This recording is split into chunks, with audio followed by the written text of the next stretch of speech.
let him in, and shortly thereafter he drew a knife and threatened to stab her if she didn't comply with his demands for sex.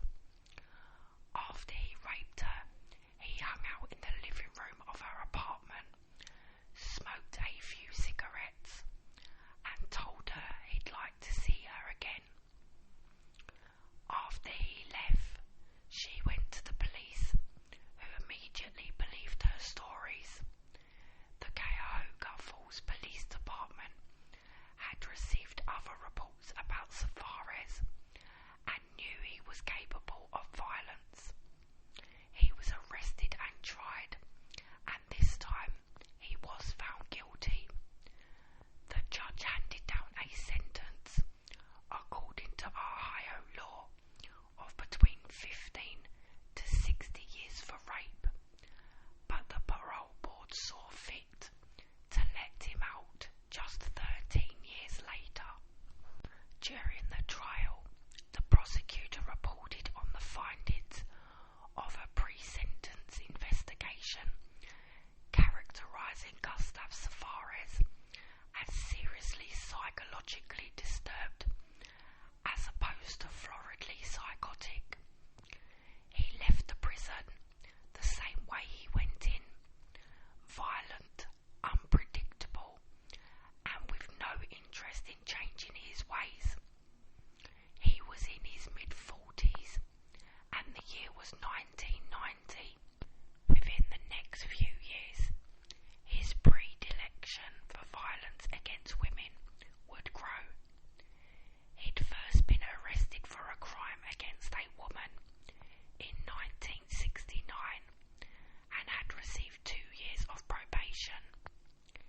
In 1972, he was charged with forcible rape, but the trial went in his favour.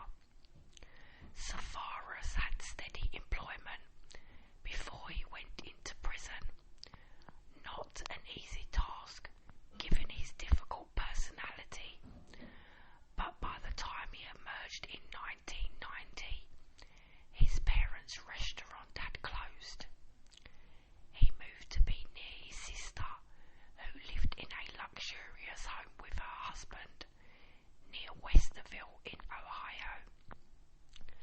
At the end of August 1991, an incident occurred at Sapharas' sister's house, in which police were called. Sapharas was looking after the place while his sister and brother-in-law were on vacation, and when the police arrived, they found a woman covered in blood in the yard. Neighbours reported seeing her earlier that night, as she was involved in a struggle with a man, also naked and bloody, on the front lawn. According to Canton Rep, the woman lived in the North Shore area. She had a history as a sex worker. She was stabbed repeatedly, and the incident resulted in her needing a blood transfusion. She told police Sapharas had raped her and was trying to kill her. She reported a story that would become familiar, which began when she got into Sapharas' car the night before. She went to sleep